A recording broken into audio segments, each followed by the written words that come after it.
Hello everyone, welcome to the engineer Sahil का ज्ञान। And पिछले लेक्चर सीरीज के अंदर अपन ने देख लिया था कि फंडामेंटल डेफिनेशंस क्या होती हैं, डेटा क्या है, टेबल क्या है।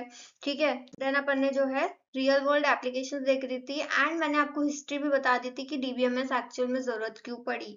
ठीक है, इसी के साथ अपन ने अपना फर्स्ट वीडियो जो था यूनिट 1 का उसको एंड करा था। And now we are moving to the second video, जिसके अंदर अपन और डीपन जाएंगे और समझेंगे कि क्यों अपने को डीबीएमएस की जरूरत पड़ी, क्यों अपन ने फाइल बेस्ड सिस्टम्स को हटाया अपने रास्ते से, क्यों अपन ने डीबीएमएस को लाए, लोग इतना पैसा क्यों खर्च कर रहे हैं डीबीएमएस पे।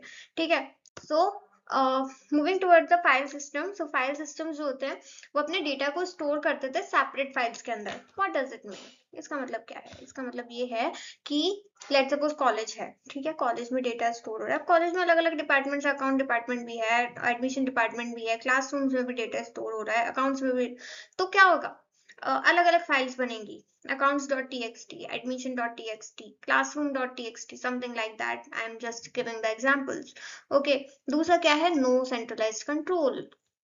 अगर ये अपने को है ना, मेरा अंजलि नाम का अगर ये डेटा चाहिए ना मेरे को, तो मेरे को हर पांचों डिपार्टमेंट से जाके अलग अलग फाइल्स को एक्सेस करना पड़ेगा। सेंट्रलाइज कंट्रोल नहीं है। ठीक है, सेम डेटा हो सकता है मल्टीपल टाइम्स पे जाके स्टोर हो रहा है, अंजलि नाम के 5 जने बन रखे हैं। ठीक है, तो ये भी दिक्कत होती है। एंड फाइल सिस्टम्स जो होते हैं वो बड़े बड़े डेटाबेसेस के लिए बिल्कुल भी कंफर्टेबल नहीं होते हैं। आज के टाइम पे अपने को पता है यार, इतना ज्यादा डेटा स्टोर किया जा रहा है, कैसे उसको मैनेज करेंगे।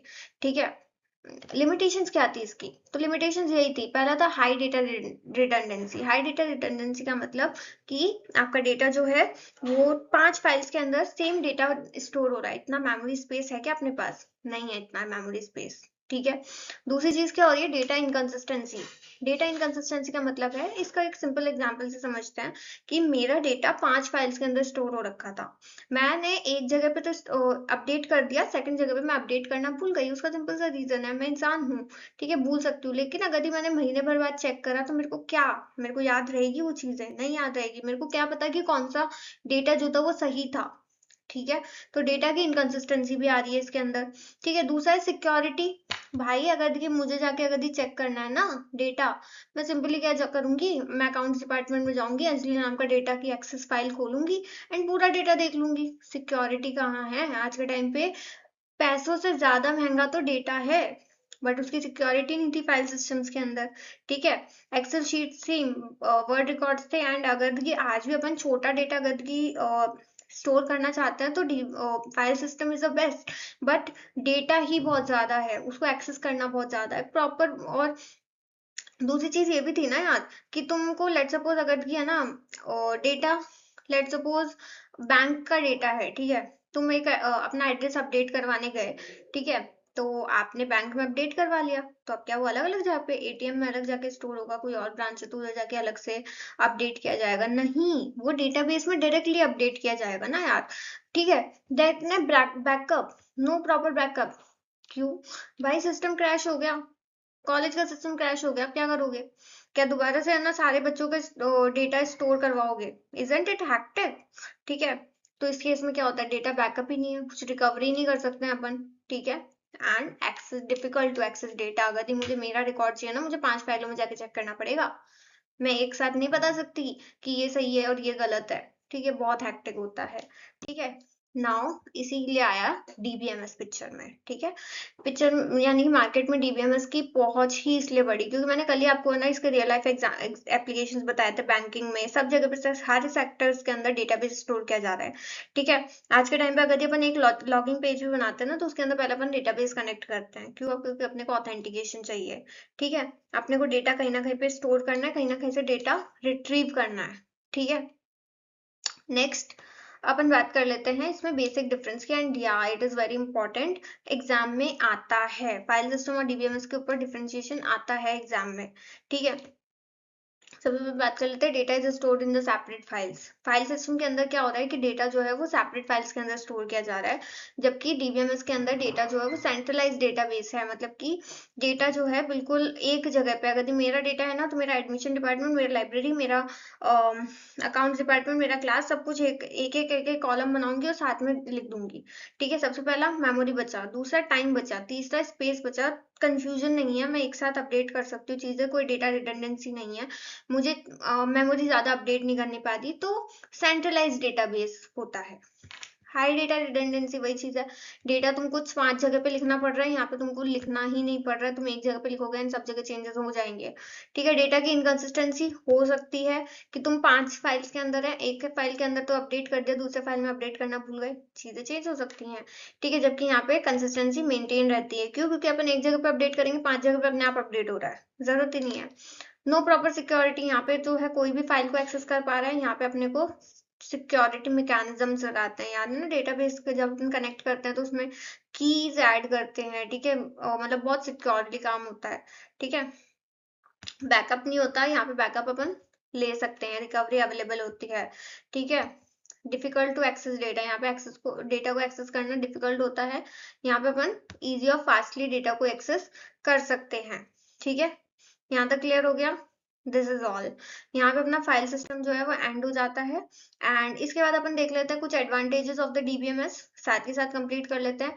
एडवांटेजेस क्या है? वही एडवांटेजेस है, पहला है रिडक्शन ऑफ डेटा रिडंडेंसी, मतलब कि है ना, डेटा रिडंडेंसी कम हो रही है आपकी, सेम डेटा को अपने को बार बार स्टोर करना नहीं पड़ रहा।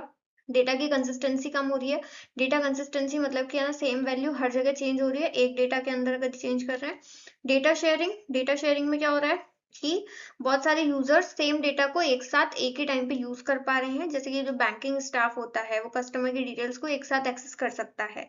ठीक है, डेटा शेयरिंग हो पा रही है। डेटा इंटीग्रिटी का मतलब डेटा जो है वो करेक्ट है, बिल्कुल मीनिंगफुल है।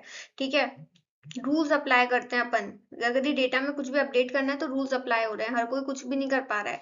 ठीक है, सिक्योरिटी अपडेट होती है, सिक्योरिटी इंप्रूव कर रहे हैं अपन। ठीक है, ऑथराइज्ड यूजर्स ही केवल इसको यूज कर सकते हैं, which is a very important thing. Next आ जाता है अपना बैकअप एंड रिकवरी।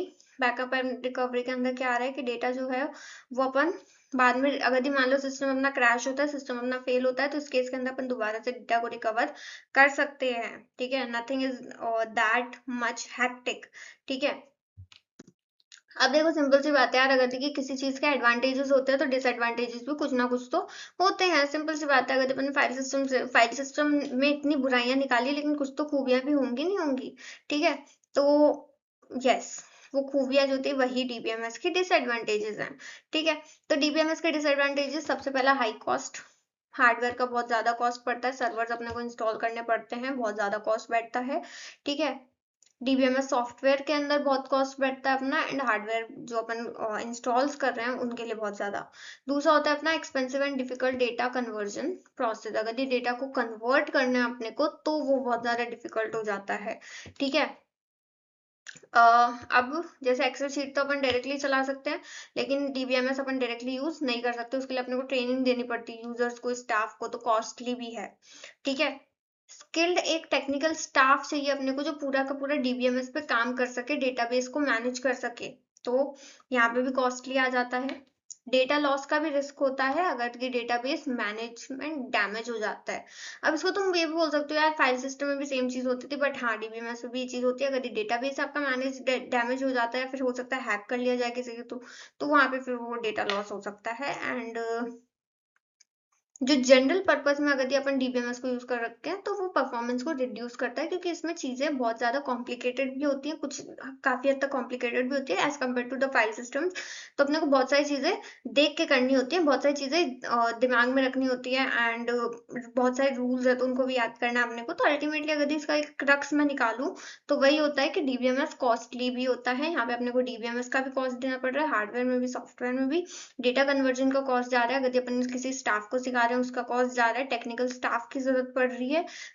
ठीक है, तो ये सारी चीजें डिसएडवांटेजेस हो गई। तो अभी अपन ने आज बेसिक डेफिनेशंस कवर कर चुके हैं, एडवांटेजेस कवर कर चुके हैं, डिसएडवांटेजेस कवर कर चुके हैं, एंड एवरीथिंग अपन इसके अंदर कवर कर चुके हैं। With this I am ending this video. ठीक है, नेक्स्ट वीडियो के अंदर अपन डेटाबेस एडमिनिस्ट्रेटर के बारे में पढ़ेंगे। And if you like the video please do share and subscribe, अपने फ्रेंड्स को भेजिए, साथ में पढ़िए। ओके, सी या, बाय बाय।